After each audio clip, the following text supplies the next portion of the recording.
The Global Green Growth Forum taking place now in Copenhagen follows the Rio Summit, and there the discussion about the imperative and the transition towards a green economy as one of the options that countries face today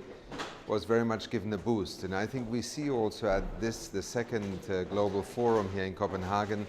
a groundswell of interest. The world is clearly at a point in which it is recognizing that the need to act is getting ever greater, but also the examples and the opportunities are beginning to convince us that it is doable.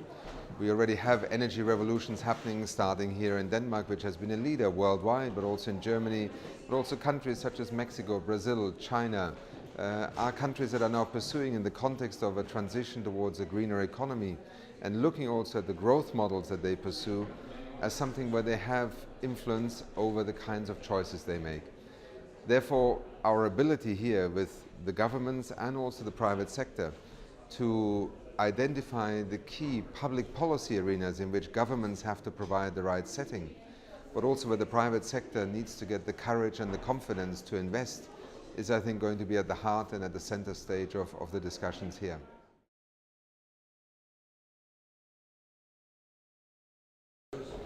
Well, that will depend on whether the forum can,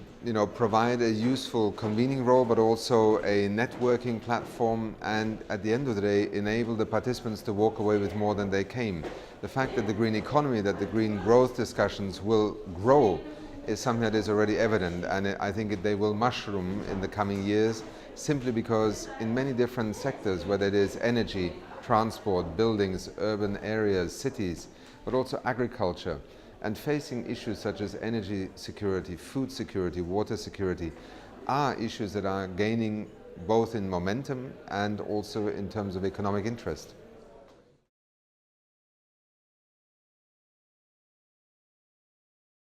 I think so. First of all, because I think Denmark's and Korea's decision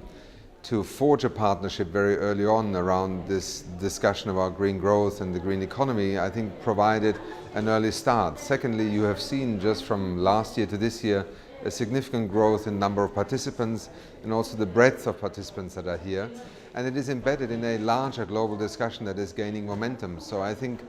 both Denmark and Korea have now attracted other partners to the forum also, all of whom in one way or another view the green economy, green growth agenda as something that will drive national decision making and also international policy making.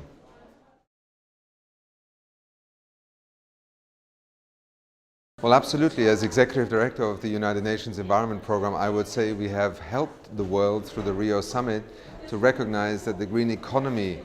discussion and policy dialogue is now very much ripe for taking forward the role of the public sector as a regulator and incentive setter, but also the markets and the private sector being able to engage in investments, in bringing technologies and different policies also. And let's not forget also the consumers, the public, because at the end of the day our economy is something that works between producers and consumers, and they need to communicate on these issues. And if you look at the developments we now see in terms of the energy transition, whether in Denmark with renewable energy and energy efficiency, or a country like Germany in June of this year at peak lunchtime energy consumption providing close to 50% of its electricity with renewables, something that was unthinkable 10 years ago, then I think yes, we are seeing scaling up. Brazil acting on climate change by reducing deforestation, Mexico passing perhaps one of the most ambitious climate change acts in the world, Morocco investing in renewable energy, Kenya doubling its energy output in the next few years purely by investing in renewable energy sources. I think these are examples of what we are now witnessing across the planet.